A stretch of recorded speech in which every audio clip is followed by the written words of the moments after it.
আজকে আমি যেসব বিষয়গুলো আলোচনা করব মাধ্যমিক পরীক্ষার্থীর রেজাল্ট অর্থাৎ মাধ্যমিকের রেজাল্টের সম্পর্কে আলোচনা করব। অর্থাৎ পাস মার্কস কত আছে, গ্রেড সিস্টেম কি, স্টার মার্কস কত নম্বর পেলে হয়, লেটার মার্কস কোন কোন সাবজেক্টে কত নম্বর পেলে হয়, নতুন নিয়ম অনুযায়ী যে গ্রেড সিস্টেম অর্থাৎ grade double A plus A B plus B C এইসব বিষয় এবং ওভারঅল গ্রেড, এছাড়া পুরনো যে সিস্টেম ডিভিশন সেটা এবং লেটার মার্কস ইত্যাদি বিষয়ে আলোচনা করব। এর জন্য তোমাদের সম্পূর্ণ ভিডিওটি দেখতে হবে।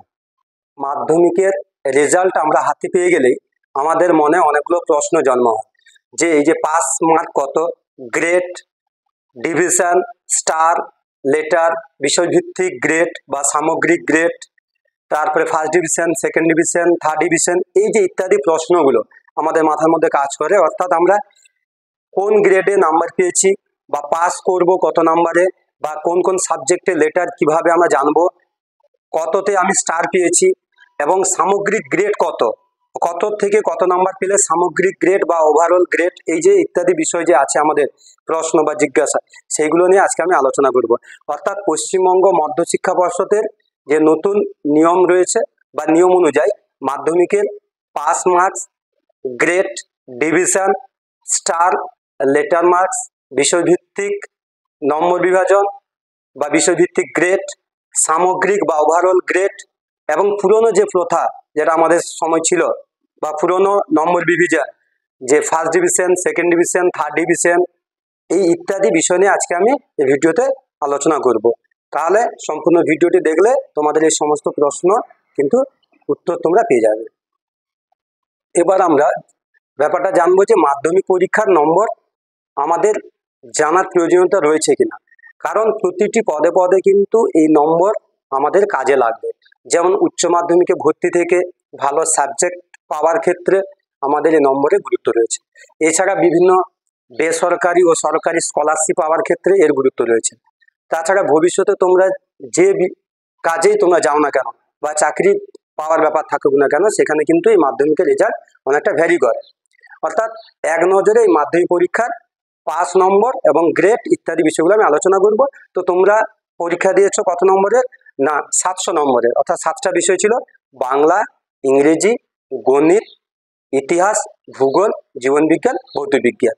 এবং প্রতিটি বিষয়ে তোমরা লিখিত দিয়েছিলে 90 নম্বরের, আর প্রজেক্ট ছিল 10 নম্বরের। তাহলে লিখিত এবং প্রজেক্ট দুটো মিলিয়ে 100 করে যদি হয় তাহলে 7টা বিষয় 700 নম্বরে তোমরা পরীক্ষা দিয়েছো। ঠিক আছে, দেখো আমি বোর্ডে লিখেছি, প্রথমে লিখেছি কি কি আলোচনা করব না পাস মার্কস, অর্থাৎ পাস মার্ক কত না প্রতিটি বিষয় অন্তত কত করে পেতে হবে, 25% করে নম্বর পেতে হবে, তবে তোমরা পাস করতে পারবে। দ্বিতীয় আলোচনা করেছি দেখো গ্রেড সিস্টেম, অর্থাৎ এই গ্রেড সিস্টেমটা কি না দেখবে অনেকে রেজাল্টের শেষে থাকবে বা প্রত্যেকটা সাবজেক্টের শেষে double A plus A, B plus B, C plus C আর ডি, ডি মানে ডিসকোয়ালিফাই, মানে সে ফেল করে গেছে। ঠিক আছে, সেটা আমি পরে পরে আলোচনা করব যে ডি মানে কি। এবার তাহলে এই যে ডবল এ সেটা কত থেকে কত নম্বর, এ প্লাস মানে কত থেকে কত নম্বর, এগুলো সব বিশদে আমি আলোচনা করব। তারপরে দেখো আমি লিখেছি 3 নম্বরে স্টার মার্কস, অর্থাৎ স্টার মার্কস কততে পাওয়া যায় না মোট 700 নম্বরের মধ্যে তোমাদের রিটিন এবং প্রজেক্ট অর্থাৎ লিখিত এবং প্রজেক্ট মিলিয়ে কত পেতে হবে না 525 নম্বর বা তার বেশি পেতে হবে। তাহলে 700-র মধ্যে যদি 525-এর উপরে আমি পাই তাহলে আমার সেই নাম্বারটাকে বলা হবে স্টার মার্কস। ঠিক আছে, তারপর দেখো 4 নম্বরে আছে লেটার মার্কস, অর্থাৎ লেটার মার্কস কোন ক্ষেত্রে হয় না যে কোনো বিষয়ে 80% বা 80% বা তার বেশি নম্বর পেলে তাকে বলা হয় কি না লেটার মার্কস। হতে পারে কেউ তো 70 পেতে পারে, 75 পেতে পারে, এবং দুটোকে তিনটে বিষয়ে তারা 80-র উপরে পেলো বা 80 পেলো, তাহলে সেটাকে বলা হচ্ছে কি না লেটার মার্কস। ঠিক আছে, এরপরে 5 নম্বরে আলোচনা করব কি না নতুন নিয়মের সম্পূর্ণ রেজাল্ট, অর্থাৎ 2025 যে মাধ্যমিক পরীক্ষার রেজাল্ট বেরোবে তাতে আমরা কি দেখতে পাবো যে গ্রেড সিস্টেম, এই গ্রেড হিসাবে কি হবে রেজাল্টটা আমাদের তৈরি হয়। অর্থাৎ গ্রেড দেখো এখানে লিখেছি আমি double A plus A, B plus B, C, D. তাহলে এবার এর মধ্যে প্রাপ্ত নম্বর কত আছে, অর্থাৎ নতুন নিয়মের যে মাধ্যমিক রেজাল্ট সেটা গ্রেড সিস্টেমে তৈরি হয়। ঠিক আছে, তাহলে ডবল এ মানে কি না, ডবল এ মানে হচ্ছে 90 থেকে 100 নম্বর পেলে সেখানে কত দেওয়া থাকে, ডবল এ, অর্থাৎ ওটাকে বলা হচ্ছে আউটস্ট্যান্ডিং, অর্থাৎ অসামান্য পেয়েছে সে। ঠিক আছে, ওই সাবজেক্টের মধ্যে। তারপর দেখো যদি সে সাবজেক্টের শেষে এ প্লাস পায়, এটা আমি সাবজেক্ট ওয়াইজ বলছি, অর্থাৎ প্রত্যেকটা সাবজেক্ট, অর্থাৎ বাংলায় কেউ ডবল এ পেয়েছে মানে সে 90 থেকে 100-র মধ্যে পেয়েছে, হয়তো 90 পেতে পারে, 91, 92, 99, 100, অর্থাৎ যে 90 পাবে সেও পাবে ডবল এ, আর যে 100-তে 100 পাবে সেও কিন্তু পাবে ডবল এ। ঠিক আছে, তাহলে 90 থেকে 100 নাম্বার পেলে তার সাবজেক্টের শেষে থাকবে ডবল এ, আর সেটাকে বলা হচ্ছে ডবল এ মানে হচ্ছে আউটস্ট্যান্ডিং, মানে অসামান্য নাম্বার পেয়েছে বা অসাধারণ। ঠিক আছে, তারপরে দেখো সাবজেক্টের শেষে সে এ পেয়েছে, এ প্লাস, এ প্লাস মানে হচ্ছে সে 80 থেকে 89, অর্থাৎ কেউ 80 পেয়েছে সেও এ প্লাস থাকবে, যে 81, 82, 83, 88, 89 পর্যন্ত যারা যারা পাবে প্রত্যেকের সেই সাবজেক্টের শেষে এ প্লাস থাকবে, অর্থাৎ এ প্লাস মানে হচ্ছে এক্সিলেন্ট, অর্থাৎ চমৎকার। ঠিক আছে, তারপরে দেখো কেউ কোনো সাবজেক্টের শেষে এ পেতে পারে, এ মানে হচ্ছে 60 থেকে 69। ঠিক আছে, কেউ 60 পেতে পারে, কেউ 61 পেতে পারে, কেউ 68 পেতে পারে। ঠিক আছে, এই টোটাল এই 79 পর্যন্ত, এই টোটালটাকে বলা হচ্ছে কত না এ, অর্থাৎ ভেরি গুড, খুব ভালো। ঠিক আছে, তারপরে দেখো আছে কত না বি প্লাস, বি প্লাস মানে কত না সে 45 থেকে 59, কেউ 45 পেলেও সে বি প্লাস পাবে, এবং সে যদি 55, 56, 57, 58, 59 কেউ যদি পায় তবে সে কিন্তু বি প্লাস পাবে, অর্থাৎ বি প্লাস মানে হচ্ছে গুড বা ভালো। ঠিক আছে, তারপর দেখো বি, শুধুমাত্র বি আছে, প্লাস নেই। বি মানে হচ্ছে 35 থেকে 44, 35 থেকে 44 যারা যারা পাবে তাদের সেই সাবজেক্টের শেষে বি থাকবে, অর্থাৎ সেটা হচ্ছে স্যাটিসফ্যাক্টরি, অর্থাৎ সন্তোষজনক, না মোটামুটি ঠিকঠাক আছে নাম্বার। তারপরে দেখো আছে সি, সি প্লাস কিন্তু আর নেই, শুধু সি আছে আর ডি আছে। সি মানে হচ্ছে 25 থেকে 34, 25 থেকে 34 কোনো সাবজেক্ট যদি সাবজেক্টের সে নাম্বার পায় তাহলে সেই সাবজেক্টের শেষে সি থাকবে, তাহলে হয়তো 25 পেতে পারে, কি 26, কি 27, কি 33, কি 34, এই নাম্বার মধ্যে সে হচ্ছে সি, অর্থাৎ এটা হচ্ছে কি মার্জিনাল, মার্জিনাল মানে হচ্ছে প্রান্তিক, মানে সে মোটামুটি পাস করেছে, মাথায় মাথায় পাস করেছে। তারপর দেখো আছে ডি, ডি মানে সে 0 থেকে 24, 0 থেকে 24 পাওয়া মানে হচ্ছে সে ডি পেয়েছে। ডি মানে হচ্ছে কোনো সাবজেক্টের শেষে ডি মানে হচ্ছে সেটা হচ্ছে ডিসকোয়ালিফাইড, সে ডিসকোয়ালিফাই মানে সে অযোগ্য বা ফেল করে গেছে, অযোগ্য বা ফেল করে গেছে, সেই সাবজেক্টে সে ফেল করে গেছে।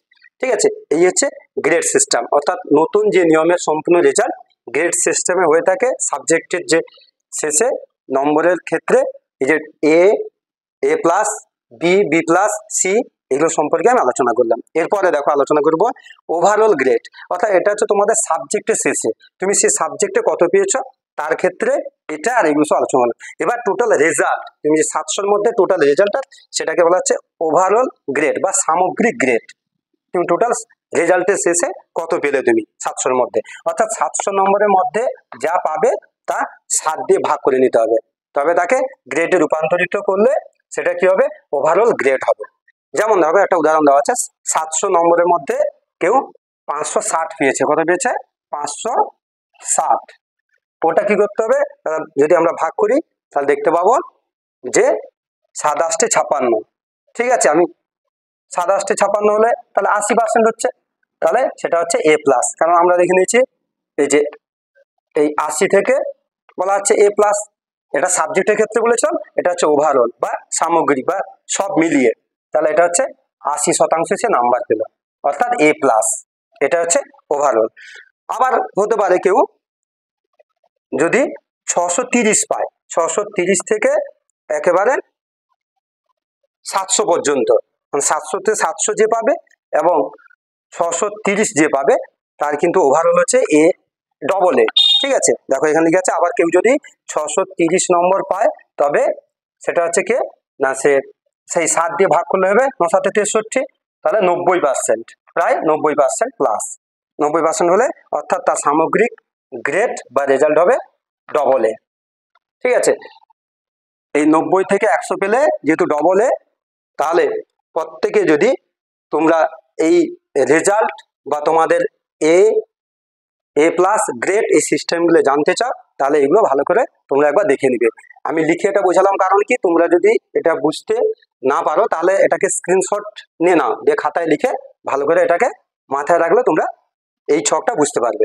ঠিক আছে, তাহলে এটা ওভারঅল গ্রেড বললাম। এরপরে কি আলোচনা করবো আমি, এবার আসবো স্টার মার্কস কাকে বলে, অর্থাৎ কোন ক্ষেত্রে বা কত নম্বর পেলে আমরা সেটাকে স্টার মার্কস বলবো। অর্থাৎ কোনো স্টুডেন্ট যদি সে কত পায় না 525 পায় সব মিলিয়ে, হয়তো সে কোনো সাবজেক্টে 70 পেতে পারে, আবার অন্য সাবজেক্টে সে 90 পেতে পারে, 95 পেতে পারে, আবার কোনো সাবজেক্টে সে 65 পেতে পারে। তাহলে কি ক্ষেত্রে মানে কিভাবে আমরা বুঝবো যে সে স্টার মার্কস পেয়েছে, অর্থাৎ স্টার মার্কস পাওয়ার জন্য সমস্ত বিষয়ে গড়ে কত করে 75%, মানে টোটাল যে 700 নম্বর, সেই 700 নম্বরকে আমরা পার্সেন্টেজে ফেলবো, তাহলে 75% বা তার বেশি নাম্বার পেতে হবে, তবে কি আমরা তাকে স্টার মার্কস বলবো। অর্থাৎ 700-র মধ্যে 525 কত পেতে হবে, 525 বা তার বেশি নম্বর পেতে হবে। যেমন কোনো বিষয়ে কেউ 70 পেল, আবার সে কোনো বিষয়ে অন্য কোনো বিষয়ে 90ও পেতে পারে, 85 পেতে পারে, 80 পেতে পারে, এতে কোনো সমস্যা নেই। অর্থাৎ মদ্দা কথা হলো কি না, টোটাল যে 700 নম্বর আছে সেই 700 নম্বরের মধ্যে সে যদি 75% ক্যারি করে বা পায়, তবে সেটা বলা হচ্ছে স্টার মার্কস। ঠিক আছে, হলো। এবার আসবো কি যে পুরোনো সিস্টেম, অর্থাৎ তোমাদের এই নতুন সিস্টেমের আগে কি ছিল না ডিভিশন। অর্থাৎ দেখবে আমরা যারা এই সময় তারা কিন্তু বুঝতে পারছি যে এ প্লাস বা ডবল এ, বি প্লাস এগুলোর আমরা গুরুত্ব জানি, কিন্তু যারা একটু ওল্ড সিলেবাসে পড়াশোনা করেছে বা যারা পুরনো বা বয়স্ক মানুষ তারা জানতে চাইবে তুমি কোন ডিভিশন পেয়েছো, ফার্স্ট ডিভিশন না সেকেন্ড ডিভিশন, থার্ড ডিভিশন। তারা এ প্লাস বি এগুলো কিছু বোঝে না। তুমি সি পেয়েছো, ওভারঅল গ্রেড অমুক পেয়েছো, বি পেয়েছো, বি প্লাস পেয়েছো, এ পেয়েছো, এগুলো কিন্তু তারা বুঝতে পারবে না। তা তাদেরকে বোঝানোর ক্ষেত্রে এটা কিন্তু তোমাদের রেজাল্টে থাকে না, কিন্তু তোমরা নিজেরাই বুঝতে পারবে তোমরা কোন ডিভিশন পেয়েছো। তাহলে কি ডিভিশন কি ছিল আগে সিস্টেমটা, আমি সেটা একটু জানিয়ে দিচ্ছি। পুরোনো সিস্টেমটাও আমাদের জানা উচিত, কারণ আমরা নিজেদের মধ্যে যখন আলোচনা করব তখন আমরা বি প্লাস এ প্লাস বললে চলবে, কিন্তু কোনো মানুষ যদি জানতে চায়, সাধারণ মানুষ, তাকে কিন্তু আমরা ফার্স্ট ডিভিশন কি সেকেন্ড ডিভিশন কি থার্ড ডিভিশন এই হিসাবে আমাদের বলতে হবে, কারণ তারা এটাই বুঝতে পারবে। এই গ্রেড সিস্টেমটা তারা বুঝতে পারবে না বা তারা এই বিষয়ের সঙ্গে অবগত নয়। তাহলে সেক্ষেত্রে আমরা ফার্স্ট ডিভিশন কাকে বলবো, অর্থাৎ প্রথম আছে প্রথম বিভাগ, দ্বিতীয় বিভাগ, তৃতীয় বিভাগ, আর একটা আছে ফেল। তাহলে এই প্রথম বিভাগকে বলা হচ্ছে ইংরেজিতে ফার্স্ট ডিভিশন। এবার হচ্ছে ফার্স্ট ডিভিশন। ফার্স্ট ডিভিশন কত থেকে না 60% বা 60% বা তার বেশি নম্বর পেলে, অর্থাৎ 420 বা তার বেশি পেলে সেটাকে বলা হচ্ছে কত না ফার্স্ট ডিভিশন। ঠিক আছে, লেটার মার্কস বলে দিচ্ছি। তারপর হচ্ছে ফার্স্ট ডিভিশন, এরপর হচ্ছে সেকেন্ড ডিভিশন বা দ্বিতীয় বিভাগ। এই সেকেন্ড ডিভিশন জিনিসটা কি না 45% বা 45% থেকে 59% পর্যন্ত, অর্থাৎ 315 থেকে 419। ঠিক আছে, এই 315 থেকে 419 যদি কেউ পায় টোটাল, তাহলে সে হচ্ছে সেকেন্ড ডিভিশনের আওতায় পড়ছে। ঠিক আছে, বা দ্বিতীয় বিভাগ। তারপরে হচ্ছে তৃতীয় বিভাগ বা থার্ড ডিভিশন। এটা হচ্ছে কি না কেউ 25 থেকে 44% যদি নাম্বার পায়, অর্থাৎ কারো টোটাল নম্বর যদি 175 থেকে 314 হয়, তবে তাকে বলা হচ্ছে থার্ড ডিভিশনে সে পাস করেছে। এরপরে হচ্ছে এর নিচে, অর্থাৎ 175-এর নিচে 0 থেকে 174 পর্যন্ত পেলে তাকে বলা হচ্ছে ফেল। ঠিক আছে, অর্থাৎ 25%-এর নিচে পেলে বা 175-এর নিচে পেলে তাকে বলা হচ্ছে ফেল। এই হচ্ছে গ্রেড, অর্থাৎ নতুন নিয়ম, এবং তার সাথে সবশেষে আলোচনা করলাম যে পুরনো যে সিস্টেম ছিল ডিভিশন, সেটা আমি আলোচনা করলাম। ভিডিওটি ভালো লাগলে অবশ্যই তোমাদের নিজেদের মধ্যে এটা শেয়ার করবে, লাইক কমেন্ট করে জানাবে কেমন হয়েছে। ঠিক আছে।